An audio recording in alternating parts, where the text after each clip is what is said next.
जिंदगी बच सकती थी, ना दो तो एक बच्ची बच सकती थी। और वो बच्ची सुबह में मार दिया गया। बच्ची मरी नहीं, बच्ची ने क्या कहा, स्टेटमेंट दिया। बच्ची का कहना था कि हम लोग बच के क्या करेंगे, फिर आके हमको तंग करेगा।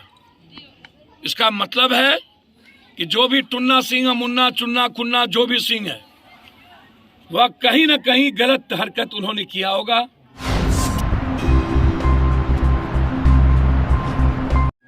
इतनी बड़ी घटना, एक ही परिवार का 6 व्यक्ति,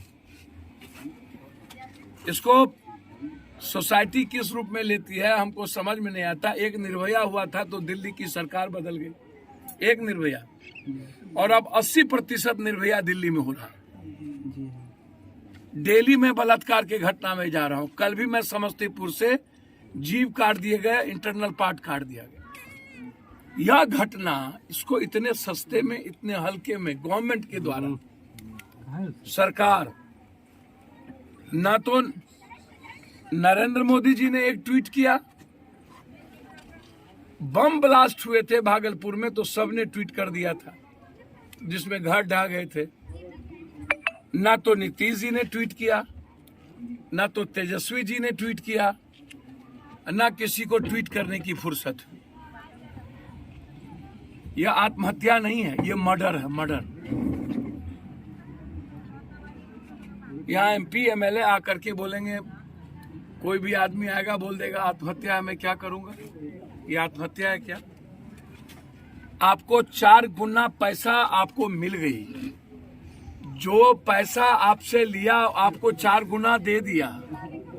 एक पिता अपनी जबान, 3 बच्ची, 1 बेटा और माँ बाप सामने में जहर खा के जान दे रहा है, कोई असर ही नहीं है समाज में, सोसाइटी में कोई असर नहीं है। मुझको तो असर है भाई।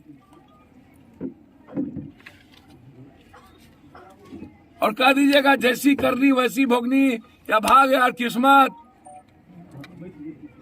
ये इनके घर की स्थिति नहीं है, लगभग परिवार की स्थिति बिहार में। बिहार दुनिया का सबसे ज्यादा गरीब है भाई।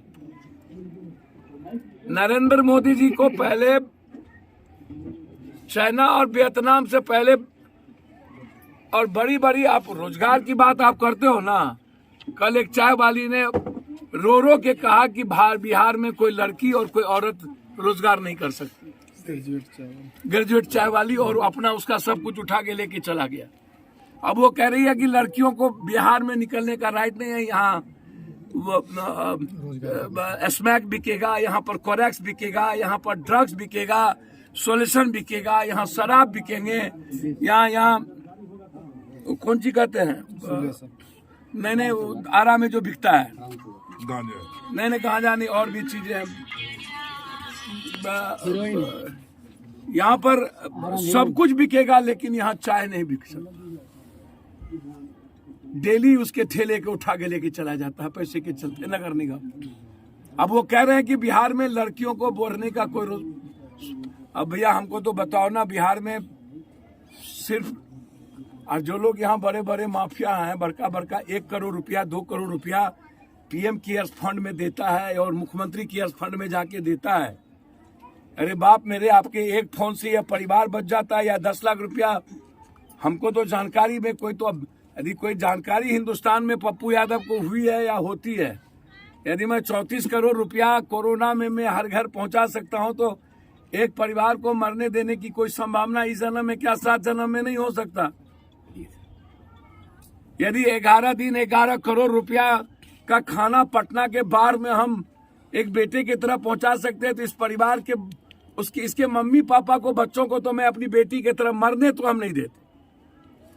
लेकिन सवाल है, यहाँ जितना, यहाँ तो सुनते हैं बड़ा बड़ा पहाड़ माफिया, गिट्टी माफिया, बालू माफिया है, ढेर पैसा है, और पैसे के बदौलत ही यहाँ पर MLA MP लोग MLC बनते हैं। तो ऐसे लोगों को आप यहाँ पर माथा पर, सर पर उठा के रखते हैं आप लोग, क्योंकि कौन जात का पहलवान है। अभी तो पहलवाने का ना लड़ा था मोकामा में, 56 किसका, 57 किसका, 46 किसका। इस जात का बड़का पहलवान कौन है, उसी को वोट दे दो। माने बिहार में अब लीडर विचारधारा की वोट नहीं है। बिहार में या तो 56 का वोट है या नहीं तो किसी जात को जोड़ लो। इनको मरने दो, इनको छोड़ दो, इनका कोई जात नहीं है। पता नहीं कौन मरवाड़ी है कि कौन कास्ट है, आई डोंट नो। क्योंकि इनका वोट पॉलिटिशियन से या सोसाइटी नफरत क्यों नहीं करती है, और पॉलिटिशियन को सोसाइटी क्यों। अब इतनी बड़ी घटना के बाद उनके पिताजी ने अंतिम में मरने के पहले बयान दिया कि अमुक अमुक आदमी ने किस तरीके से 3 गुना पैसा दे दिए, लगातार अमुक आदमी टुन्ना सिंह, मुन्ना सिंह, कौन सिंह हमें टॉर्चर कर रहे थे। अरे भैया डिमांड करो ना, इन लोगों की गिरफ्तारी हो, इन लोगों पर 302 का मुकदमा हो। इंटेंशन क्या था, परिस्थितियां क्या थी मरने की, इंटेंशन कौन था, किसने इनको प्रोवोक किया, किसने इतना तंग किया कि इनके 6 आदमी को मरने पर मजबूर होना पड़ा। और उसके बाद ये लगातार बयान दे रहे हैं, लगातार ये परिस्थितियां हैं, और बयान देने के बाद आप किससे पूछने जा रहे हो? आप उसके कॉल डिटेल को क्यों नहीं ले रहे हो? उसके सीसीटीवी फुटेज क्यों नहीं निकाल रहे हो? इनके पापा के, इनकी सिस्टर का, इनके भाई का कॉल डिटेल, किससे बातचीत हुई, किसका फोन आता था, इनके दुकान पर कौन जाते थे? खुद पापा ने इनको बोल दिया 3-4 आदमी के चलते।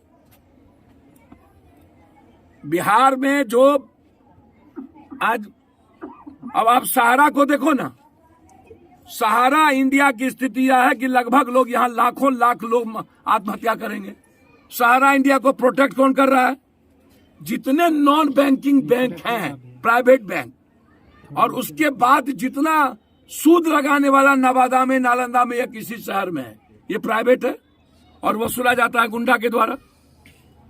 10 गुंडा टैक्स होता है और इस पर सरकार बिल्कुल फ्रीडम है, थाना इसको प्रोटेक्ट करती है। इसीलिए मैं आपको आश्वस्त करता हूं कि इस मामले में मैं सीएम से बात करूंगा, उसके मोबाइल के बयान पर उस पर एफआईआर लॉन्च होनी चाहिए। ये आत्महत्या नहीं है, ये हत्या है। सरकार को ऐसी घटना पर कठोर होनी चाहिए।